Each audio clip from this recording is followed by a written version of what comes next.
বিজ্ঞানীরা অনেক গবেষণা করেছে রূহ নিয়ে তাদের অনেক চিন্তা, অনেক গবেষণা, যে রূহটা দেখতে কেমন, মানুষের দেহ থেকে বের হয়ে যায়, এই রূহটাকে আজকে দেখবই, ধরবই।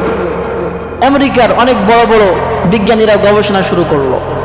মুমূর্ষু রোগী যে কিছুক্ষণ পরে মারা যাবে, এমন রোগীকে বুলেট প্রুফ গ্লাসের বিশাল বড় বক্সের মধ্যে ঢুকিয়ে দিল, যেই বক্সের মধ্যে কোনো বাতাস বের হতে পারবে না।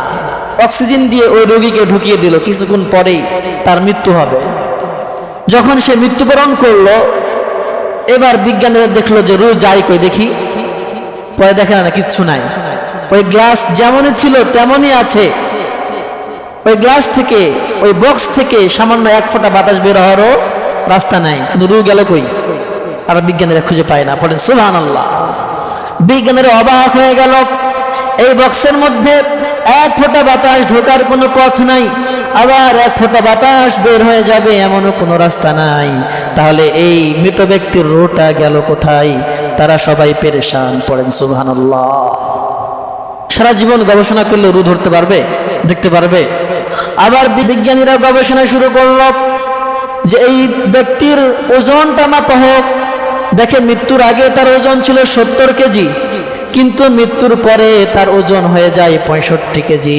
এবার বিজ্ঞানীরা খুশি হয়ে যায় যে এই যে 5 কেজি কমে গেছে, এটাই হলো রূহ। কিন্তু অবাক কাণ্ড, দেখলে পরবর্তীতে অন্য আরেকজন মৃত ব্যক্তি মরার পরে তার ওজনটা বেড়ে গেছে 5 কেজি। সুবহানাল্লাহ পড়েন।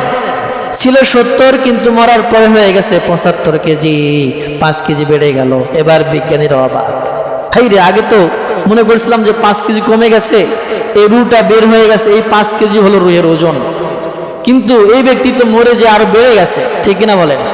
আবার কেউ কেউ মরে যাওয়ার পরে যতটুকু ছিল মৃত্যুর আগে, মরে যাওয়ার পরে ততটুকুই থাকে, ওজন বাড়েও না কমেও না। বিজ্ঞানীরা হতাশ যে না, রূহের খবর আমাদের পক্ষে নেওয়া সম্ভব নয়। আওয়াজ দিয়ে পড়েন সুবহানাল্লাহ। বিজ্ঞানীরা সারা জীবন গবেষণা করে রূহের আকার আকৃতিও বের করতে পারে নাই, রূহের ওজনটাও নির্ণয় করতে পারে নাই। পারা যাবে? এই রূহটা হচ্ছে আল্লাহর পক্ষ থেকে আদেশ। আমার প্রিয় ভাইয়েরা, এজন্য এই রূহের খাবার হচ্ছে আল্লাহ তাআলার আদেশ মেনে চলা, আল্লাহর নিষেধ মেনে চলা, ঠিক কিনা বলেন? যদি কেউ আল্লাহর হুকুম মেনে চলে, আদেশ মেনে চলে, তাহলে তার রূহ, তার আত্মা সুন্দর থাকবে, ভালো থাকবে, খাদ্য পেয়ে তরুতাজা থাকবে। পড়েন সুবহানাল্লাহ।